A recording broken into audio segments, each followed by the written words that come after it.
Malipayong gabi kaninyo mga kaigsunan. Uban sa pagpasalamat sa atong Ginoo, ako andam og mensahe nga karong gabi mapadayon nato ang pagtuon. May tungod sa atong panimalay nga mapalig-on kini o nga mahimo ni nga magahatag pasidungog ngadto sa atong Ginoo. O ang atong mga nahisgutan mahitungod kini sa kabilinggan sa kada usa nga miyembro sa panimalay ug nasayran naman nato nga ang amahan, inahan kun mga ginikanan inubanan sa anak nga lalaki, anak nga babayi, kun mga anak mao na ang mulangkob sa usa ka kumpletong pamilya. The father, the mother, a child or maybe children will comprise the full membership of the family.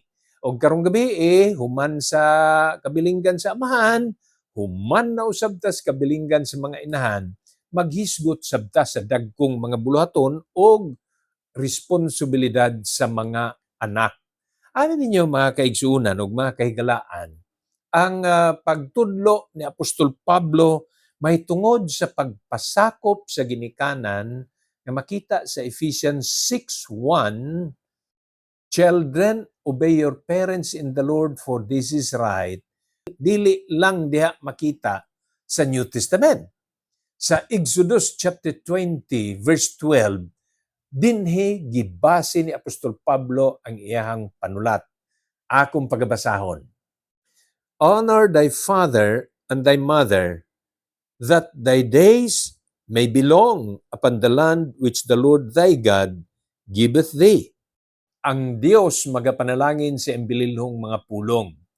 Kining kabahin sa Ten Commandments o kining kasuguan nalakip ni sa pagsulti ni Apostol Pablo diha sa Ephesians chapter 6 verses 1 to 4 nga sa mga anak magpasakop ngadto sa ginikanan maingon man musunod sa ginasulti sa ginikanan.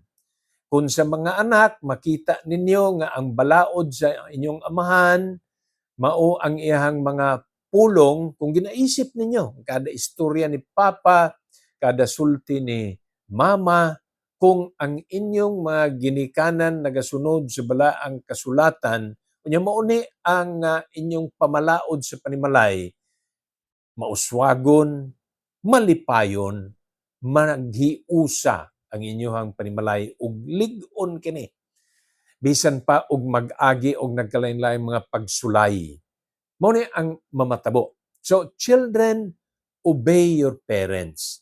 This is a commandment. Now, going to the promise, nag-ingon, that thy days may be long upon the land. Lugwayan, patasan pa. Pwede nato nga maukay og mahinumduman og balik ang daghang mga maayong ihimplo nga adunay mga anak nga masinulondon silang ginikanan, gilugwayan, gitasan sa Ginoo ang ilang kinabuhi.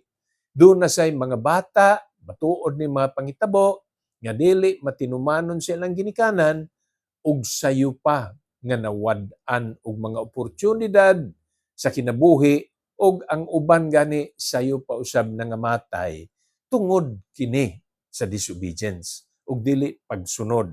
Mura importante kaayo for children to obey their parents that our days may be long. Nindot kaayo nga ato sabtun-an nga mismo ang pulong sa Dios naghatag og ihimplo kanato sa pagsunod sa ginikanan diha sa kinabuhi ni Ginoong Hesukristo. Luke chapter 2 verses 48 to 51. "And when they saw him, they were amazed. And his mother said unto him, Son, why hast thou thus dealt with us? Behold, thy father and I have sought thee sorrowing. And he said unto them, How is it that ye sought me? Wished ye not that I must be about my father's business? And they understood not the saying which spake unto them. And he went down with them, and came to Nazareth, and was subject unto them. But his mother kept all these sayings in her heart. Sa diha nga si Jesus, naa pa siyang pagkabata, may higayon nga gipangita siya sa iyang inahan, si Maria, ug ang iyang giilang amahan, si Joseph. Wa sila nakakita sa iya ha. Siguro ang ilang giadtuan silingan, siguro ang ilang gipangitaan kadalanan, yan na ang ila para sa usa ka ordinaryo nga bata. Apan sa dihang nakitaan na nila, perti gyud nila kalipay. Og ingon sila asa man kagikan. Perti namong pangita, nasubo nami, naguol nami. Kay wa man mi kita nimo. Abi ninyo asa nila nakaplagan? Didto sa templo. For a boy to be in the temple is not really normal. Apan tungod kay Ginoong Jesucristo, siya mangyod ang Mesiyas, siya si Jesus nga manunubos, siya ang Kristo nga mao ang Mesiyas, nandidto gyud siya sa buluhaton nga gihatag sa iya sa amahan. Ug iya ning gisulti ngadto sa iyang inahan. Wala pag-ayo na sabtan ni Maria ang iyang gisulti. Apan bisan pa sa ingon ni ana, Jesus did not look down to his earthly mother, Mary, but he went with them, he was subjected unto them or before them, ug ingon ni ana ang kada bata. Doon natin siguro mga panahon nga di mo masabtan sa inyohang ginikanan. Apan dili ni higayon nga kamo maoy mubutang sa inyong otoridad labaw sa inyong ginikanan nga sa inyong pangunahuna mas maayo pa mo sa ginikanan. Because once you will take that authority in your hands, attempting to be over the authority, not of your parents, but you are the one thinking that you are in authority and your parents are under your authority, you are wrong. Basta ingana na ang imong nadangatan. Busa, bisan sa mga panahon nga di masabtan, ug tinuod sab ni mga kaigsuunan ha, nga doon na po yung mga ginikanan makasayop. Pero di ni nagpasabot nga nakahimo og sayop, nakasulti og sayop ang imong ginikanan, nga dili ka na magpasakop ngadto kanila. Mao na ang pinakamaayo nga tun-ananan og pagagamiton nga leksyon sa kada anak. A son or a daughter should remember this. Ang otoridad sa ginikanan. Of course, the child has also the discretion. Of course, he has also, the power to resist kung pananglitan ang pagsulti o ang ginasugo na ngadto siya, dayag na usab nga supak sa kabubuton sa Ginoo. Apan sa pagkaginikanan, itanom gyud ninyo. Itanom nato sa itong pangunaw na. Labaw gihapon ang authority sa ginikanan kaysa sa anak. Kamong mga anak, ayaw mo paghatag kondisyon sa inyong ginikanan. Kanang mga anak nga mo ingon, sige, maubang ko nimog simba, basta kay mauni, ang ayaw mo hatag og kondisyon. Tungod kay ang balaod o ang pulong sa inyong mga ginikanan, mao'y gamiton ninyo nga balaod sa inyong panimalay. O kung tanaw ninyo din si Ginoong Jesucristo, He was subject unto them. Ingon pa sa Luke chapter 2 verse 51. His mother keep all these things in her heart, apan nakita niya sa usa ka anak nga nagapasakop. Colossians chapter 3 verse 20. Children, obey your parents in all things, for this is well-pleasing unto the Lord. Mga anak, sunda ang inyong ginikanan sa tanang mga butang, kay kini matahom kaayo sa atubangan sa atong Ginoo. Sa ato pa, atong tanawon ang opposite niya, ang baliktad. Ang usa ka anak nga musukol og ginikanan, nakasayop, og dili maayong talan-awon. Ang usa ka anak nga musukol og ginikanan, dili makahatag og kalipay, dili makapahimuot sa atong Ginoo. Hinuon magdala kini og kaulawan.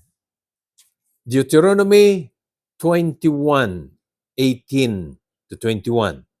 If a man have a stubborn and rebellious son, which will not obey the voice of his father or the voice of his mother, and that when they have chastened him, will not hearken unto them, then shall his father and his mother lay hold on him, and bring him out unto the elders of his city, and unto the gate of his place. And they shall say unto the elders of this city, This our son is stubborn and rebellious. He will not obey our voice. He is a glutton and a drunkard. And all the men of his city shall stone him with stones, that he die.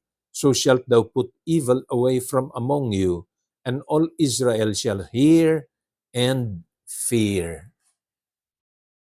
Mao ni mga kaigsuunan, ang usa ka anak nga dili mo pasakop sa iyang ginikanan, ang iyang resulta ini mupaingon ngadto sa usa ka anak nga badlungonon, mas sinupakon, musukol. This is stubborn son and a rebellious son. Well, when the Bible speaks about son, especially in this chapter, it does not mean that this is only for a boy. It also speaks to a girl. So son will also speak about a daughter. Mahimong imong anak, lalaki, nga mauning giswatan, o ang imong anak, babae, na apil sab dinhe, nga kung pananglitan, naa kaniya ang dili kahibalo sa pagsunod sa imong mga pahimangno, nan mahimo siyang badlungunon, musukulay, o nga dili mo pasakop ang iyang paingnan kuyaw kaayo. Ang sulti pa dinhi, nandadun siya didto sa mga ansyano, the elders of the city. Dadun siya dito. Ipahibaw, mao na iyang binuhatan. He's a glutton. He is disobedient. He is rebellious. O hibaw na ta niining maong mga kasalanan. Nga ang usa ka masinupakon, tapulan pagyud kana. Tagsal nato makita ng kombinasyon nga masinupakon pero kugihan. Ang kasagaran ni ana mo diretso gyud. Stubbornness will result to rebelliousness as well as laziness. O ang maong silot batuhon, unya mamatay siya sa iyang kasalanan. Kuyaw ang kapaingnan. Busa usani kapag pahinumdom nga ang usa ka anak masayon, mahibalo nga mopasakop sa otoridad sa iyang ginikanan.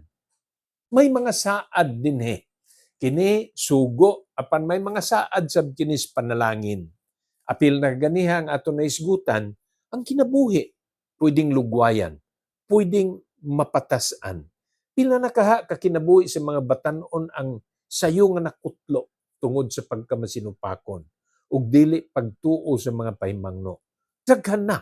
Ang tubag nato, daghan na. Ayaw pa apil nga ikaw usasab niini. Be under the authority of your parents. Hebrews chapter 12 verse 6. For whom the Lord loveth, he chasteneth, and scourgeth every son whom he receiveth. Pwede ta makapangutana.